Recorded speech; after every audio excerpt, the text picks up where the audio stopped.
മോളെ എത്തിയോ? കൊള്ളാം. അച്ഛൻ ഇപ്പോഴാ വരുന്നത്? രാവിലെ വരുമെന്ന് കരുതി കമ്പേ സ്റ്റഡി മതിയാക്കി വെളുപ്പിനെ മുതൽ ഞാൻ ഇവിടെ ഒന്ന് കാത്തിരിക്കുക. വരുന്ന വഴി അച്ഛൻ ഓഫീസിൽ ഒന്ന് കയറി. അതുപോട്ടെ, ഈ വരവിൽ നിന്നെ കുറിച്ചുള്ള ഏത് കംപ്ലൈന്റ് അച്ഛനെ കാത്തിരിക്കുന്നത്? ഈ ഒരാഴ്ച ഞാൻ ക്ലീൻ ആയിരുന്നു. നോട്ട്സ് എഴുതി എടുക്കലും പഠിത്തവും തന്നെ. എക്സാം എടുത്തു വരില്ലേ, കളിച്ചു നടക്കാൻ എവിടെ സമയം? പിന്നെ പറഞ്ഞില്ലെന്ന് വേണ്ട, ചെറിയൊരു കംപ്ലൈന്റ് വരെ സാധ്യതയുണ്ട്. ആ മേട്ടനോട് എനിക്കൊരു കണക്ക് തീർക്കാനുണ്ടായിരുന്നു. ഒന്നുമല്ല, വെറും ഒരു ഏപ്രിൽ ഫുൾ. അത് ശരി. ഇനിയിപ്പോ പ്രിൻസിപ്പൽ എന്തെങ്കിലും ആക്ഷൻ എടുക്കും. ക്ഷമ പറയാൻ അച്ഛൻ വരണം, അതല്ലേ നിന്റെ ഉദ്ദേശം? അതിനുള്ള ചങ്കൂറ്റൊന്നും അയ്യങ്കാർ സാറിനില്ല. അച്ഛൻ വെറുതെ ടെൻഷൻ പിടിക്കാതെ കുളിച്ചൊന്ന് ഫ്രഷ് ആകും. കണ്ടാലറിയാം നല്ല യാത്രാ ക്ഷീണമുണ്ട്. ഞാനിപ്പോ നീ നേരത്തെ ഭാനുവേട്ടന്റെ ഓഫീസ് വരെ ഏതോ ഒരു വലിയ കമ്പനിയുടെ പബ്ലിസിറ്റി ക്യാമ്പയിൻ കിട്ടിയിട്ടുണ്ട്.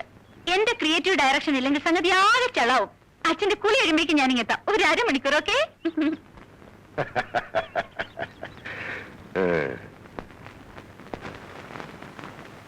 വന്ന് ഞാൻ പറഞ്ഞ പെണ്ണിന് ഒരു അനുസരണയില്ല. ഇപ്പൊ പുറത്തേക്ക് പോകണ്ടെന്ന് ചേട്ടന് പറയായിരുന്നില്ലേ? അതെങ്ങനെ കൊഞ്ചിച്ച് വഷളാക്കി. അച്ഛനെ അവൾക്ക് പുല്ല് വിലയാ. ഭാനുവിന്റെ ഓഫീസിലെ ചില കാര്യങ്ങൾ പറയുന്നത് കേട്ടാ തോന്നും അവളെല്ലാം നടത്തിക്കൊണ്ട് പോകുന്നു. അവർക്ക് ഇൻട്രസ്റ്റ് ഉള്ള ഫീൽഡല്ലേ. ഡിഗ്രി കഴിഞ്ഞ് പബ്ലിക് റിലേഷൻസിലും അഡ്വർടൈസിംഗിലും പോസ്റ്റ് ഗ്രാജുവേഷൻ എടുക്കണമെന്നല്ലേ അവരുടെ ആഗ്രഹം. കുറച്ച് പ്രാക്ടിക്കൽ നോളജ് ഉള്ളത് നല്ലതാ. അതുകൊണ്ടാ ഞാൻ കണ്ണടച്ചത്. ഇങ്ങനെ അവള് ചവിട്ടുന്ന താളത്തിന് തുള്ളാൻ നിന്നാലേ അവസാനം അതിന്റെ ബുദ്ധിമുട്ട് അനുഭവിക്കേണ്ടത് നമ്മൾ തന്നെ. പറഞ്ഞില്ലെന്ന് വേണ്ട.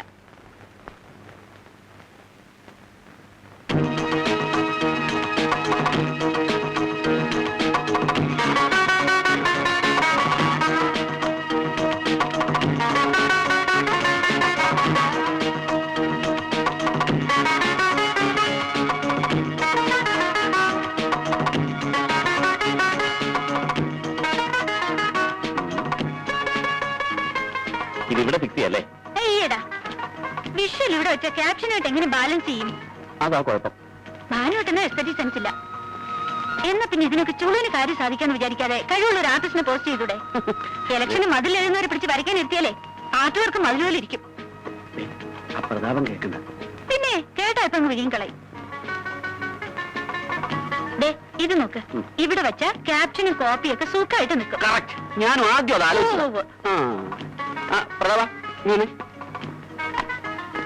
എടോ, എനിക്കൊരു ഐഡിയ.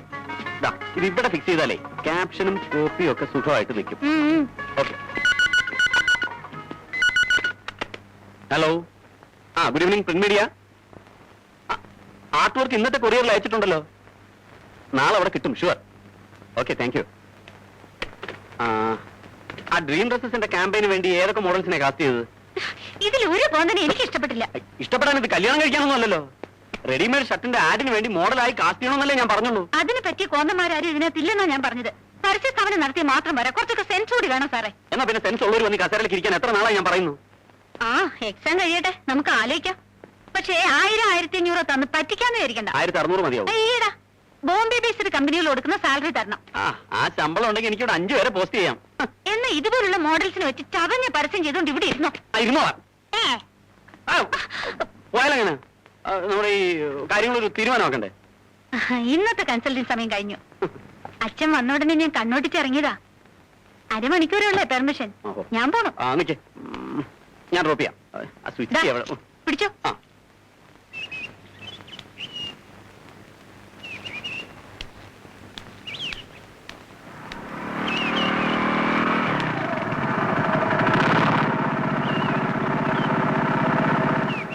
ഇതാണോ അരമണിക്കൂർ? അതെ, ഇറങ്ങാൻ നേരത്തെ അച്ഛൻ തടസ്സം പറഞ്ഞപ്പോഴേ എനിക്ക് തോന്നിയതാ ഇന്ന് ശരിയാവില്ലെന്ന്. അവിടെ ചെന്നപ്പോഴോ ഡ്രീം ഡ്രസ്സസിന്റെ MD-യും ചെയർമാനും ഭാനുവേട്ടനായിട്ട് ചൂട് പിടിച്ച ഡിസ്കഷൻ അല്ലേ? അതെ, ഒരു മുന്നറിയിപ്പില്ലാതെ അവര് വന്നത്. അതുകൊണ്ടാ അരമണിക്കൂർ 1.5 മണിക്കൂറായത്. വല്ലാത്ത ചൂട്.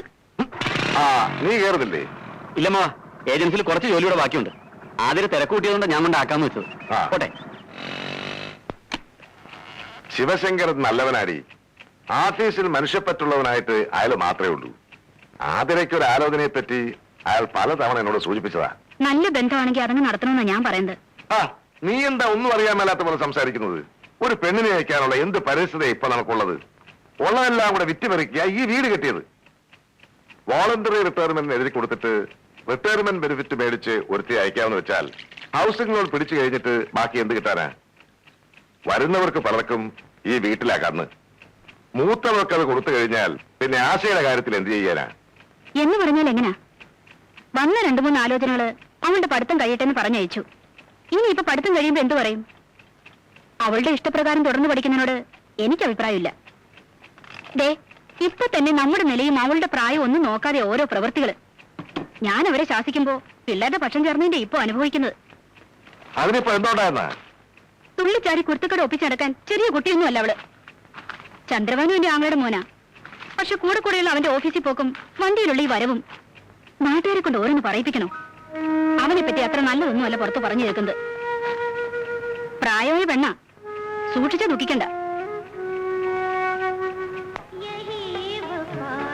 കുരുത്തക്കേട് ഒപ്പിക്കാൻ ആർക്കും പറ്റും.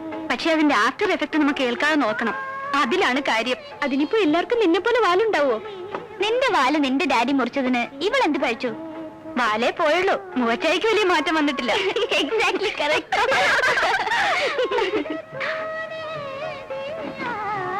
നല്ലൊരു പെണ്ണ്, പക്ഷെ അവക്കിട്ട് ചെക്കനെ നോക്കിക്കേ. നമ്മുടെയൊക്കെ അവസ്ഥ ഇത് തന്നെ ആയിരിക്കും. ഇതിനാ മോളെ വിധി എന്ന് പറയുന്നത്. ഓ, ഇയാളെ ഒന്നും കെട്ടാൻ പറ്റത്തില്ലെന്ന് പേരൻസിനോട് പറയാനുള്ള ധൈര്യം ആ പെണ്ണിനില്ലാതെ പോയി. അതിന് വിധിയെ പഴിച്ചിട്ടൊന്നും കാര്യമില്ല. ഈ പറയുന്ന രാജകുമാരിയെ കെട്ടാൻ വരുന്നത് ഏത് രാജകുമാരാണെന്ന് കണ്ടറിയണം. അതൊരു രാജകുമാരൻ തന്നെയായിരിക്കും, ഒരു സംശയം വേണ്ട. ചന്ദ്രഭാനുവിന് രാജകുമാരന്റെ കെട്ടൊന്നും ഇല്ല കേട്ടോ.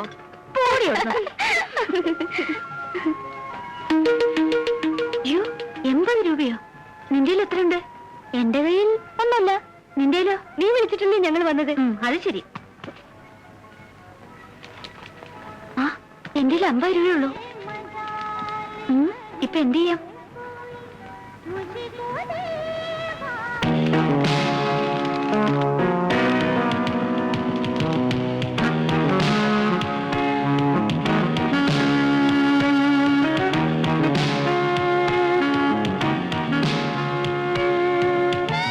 സന്തോഷേ, ഒരു കുട്ടി നമ്മൾ നോക്കിച്ചിരിക്കുന്നു കേട്ടോ.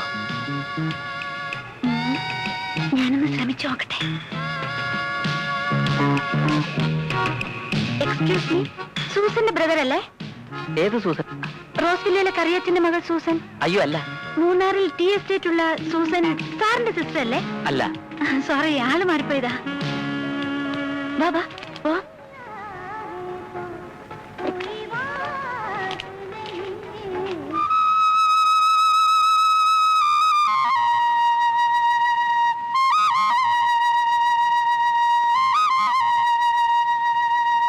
അങ്ങനെ ഇന്നത്തെ ദിവസവും വലിയ ബോറടി കൂടാതെ അവസാനിച്ചു. ദൈവത്തിന് സ്തുതി.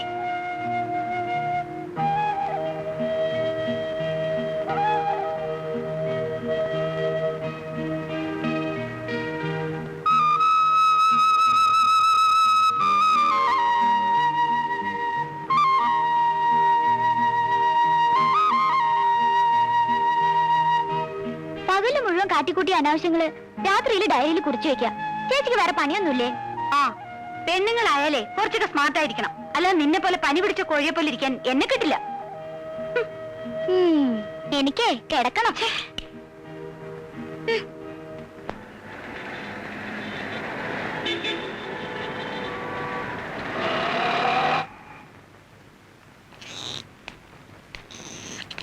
ഇന്ന് വൈകിട്ട് വിവരം പറയാന്നാ ഭവാനി കുഞ്ഞുമോട് ഞാൻ പറഞ്ഞത്. ഞാൻ എന്താ പറയേണ്ടത്? അവള് പഠിച്ചുകൊണ്ടിരിക്കല്ലേ ശിവശങ്കര, അത് കഴിഞ്ഞിട്ട് പോരെ? പഠിത്തം കഴിയാനിരുന്ന നന്ദകുമാറിന് വേറെ കല്യാണം നടക്കും. ഇങ്ങനെ ഒരു പയ്യനെ ഒത്തുകിട്ടാൻ പ്രയാസമാ. അതുകൊണ്ടാണ് ഞാൻ കൂടുതൽ നിർബന്ധിക്കുന്നത്. ശിവശങ്കരന് അറിയാമല്ലോ എന്റെ അവസ്ഥ. ഹൗസിംഗ് ലോണും PF LIC എല്ലാം കൂടെ പിടിച്ചു കഴിഞ്ഞിട്ട് താനെന്റെ കയ്യിലേക്ക് തരുന്ന ശമ്പളം എത്രയാ? ഒരു കരുതലും ഇല്ലാതെ എങ്ങനെയാ ഒരു കല്യാണത്തിന് ചാടി പുറപ്പെടുക? ആ വീടിന്റെ പ്ലാൻ കണ്ടപ്പോഴേ ഞാനെന്ന് പറഞ്ഞതാ. സാറിനെ സംബന്ധിച്ചിടത്തോളം ഇത്രയും വലിയൊരു വീടിന്റെ ആവശ്യമില്ലെന്ന്. അതൊക്കെ ഇനി പറഞ്ഞിട്ട് എന്താ കാര്യം? അന്ന് അങ്ങനെ തോന്നി. അതുകൊണ്ടാണ് ഞാൻ പറയുന്നത്, ഇനിയെങ്കിലും സാറ് നല്ല രീതിയിൽ ചിന്തിക്കണം. സ്ത്രീധനമായിട്ട് അവർ 10 പൈസ പോലും ചോദിക്കുന്നില്ല. നമുക്കിറങ്ങാം. താഴെയുള്ള 2 സഹോദരിമാരെ അയച്ചിട്ട് മതി തനിക്ക് വിവാഹമെന്ന് ഒറ്റ വാശിയായിരുന്നു നന്ദന്. അനന്തപിള്ളച്ചേട്ടന്റെ മരണം ഓർക്കാപ്പുറത്തായതുകൊണ്ട് ബാധ്യതകളൊക്കെ നന്ദന്റെ തലയിൽ വന്നു. ഇളയവളെ അയച്ചിട്ടിപ്പോ വർഷം 1 കഴിഞ്ഞു. അപ്പം മുതൽ നിർബന്ധിക്കുന്നതാ ഭവാനി കുഞ്ഞമ്മ. പക്ഷെ നന്ദൻ ഇപ്പോഴാ ഒന്ന് സമ്മതം മൂളിയത്. ഇക്കാലത്ത് അഡ്വക്കേറ്റ് എന്നൊക്കെ പറയുമ്പോ ആ, സാറ് വിചാരിക്കുന്ന പോലെ കേസില്ലാത്ത വക്കീലൊന്നും അല്ല നന്ദൻ. പുറത്തൊന്ന് അന്വേഷിച്ചു നോക്കണം. കഴിവില്ലാത്തതുകൊണ്ടാണോ സർക്കാർ അയാളെ പബ്ലിക് പ്രോസിക്യൂട്ടറായി നിയമിച്ചത്? എന്റെ ബന്ധുവായതുകൊണ്ട് പറയുന്നതല്ല. നന്ദകുമാറിന്റെ വാദം കേട്ട കോടതി വിറയ്ക്കും. മോളുമായിട്ട് ഒരു 10-15 വയസ്സിന് വ്യത്യാസം ഉണ്ടാവില്ലേ? അതിപ്പോ ഉദ്യോഗവും ചെറുക്കന്റെ സ്വഭാവവും എല്ലാം കൂടി നോക്കുമ്പോ ഇക്കാലത്ത് ഒരു പ്രശ്നമാണോ? ഏതായാലും അവര് പരസ്പരം ഒന്ന് കണ്ട് തീരുമാനിച്ചോട്ടെ. ശരി. ആരാമ്മ അപ്പുറത്ത്? നീ ഈ ചായ കൊണ്ട് കൊടുക്ക. സംഗതിയുടെ കിടപ്പ് കണ്ടിട്ട് ഒരു പെണ്ണ് കാണൽ ചടങ്ങാണെന്ന് തോന്നല്ലോ. ആരാമ്മേ? എന്നെയോ ആശയോ? പേടിക്കണ്ട, ചേച്ചിക്ക് തന്നെ. ഒരു സൂചന തന്നിരുന്നെങ്കിൽ ഞാനൊന്ന് ഒരുങ്ങി സ്റ്റൈലായിട്ട് നിൽക്കുമായിരുന്നു. ആ, ഇത്രയൊക്കെ ഒരുങ്ങിയാ മതി. കൊണ്ടുകൊടു. മതിയെങ്കിൽ മതി. ഇനി എത്ര ചെറുക്കന്മാരുടെ മുമ്പിൽ നിൽക്കാനുള്ളതാ? അപ്പൊ ഒരുങ്ങ.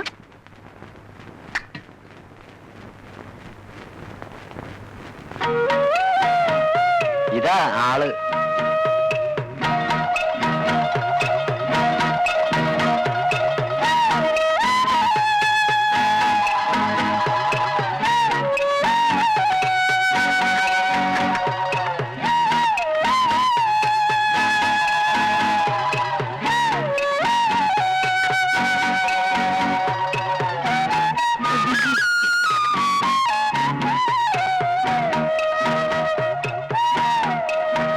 നന്ദന് ആതിരോട് എന്തെങ്കിലും ചോദിക്കണേ ചോദിക്കാം.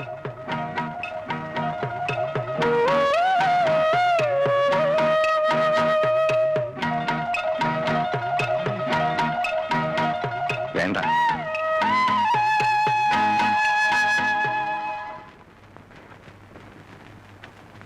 എങ്ങനെയുണ്ട് ചേച്ചി പബ്ലിക് പ്രോസിക്യൂട്ടർ നന്ദകുമാർ? എല്ലാവർക്കും കാണാൻ പാകത്തിൽ അവിടെ ഒരുക്കി വെച്ചിട്ടുണ്ടല്ലോ. നിനക്കൊന്ന് കാണരുതോ ഇങ്ങനെ ഒരു ചേച്ചി?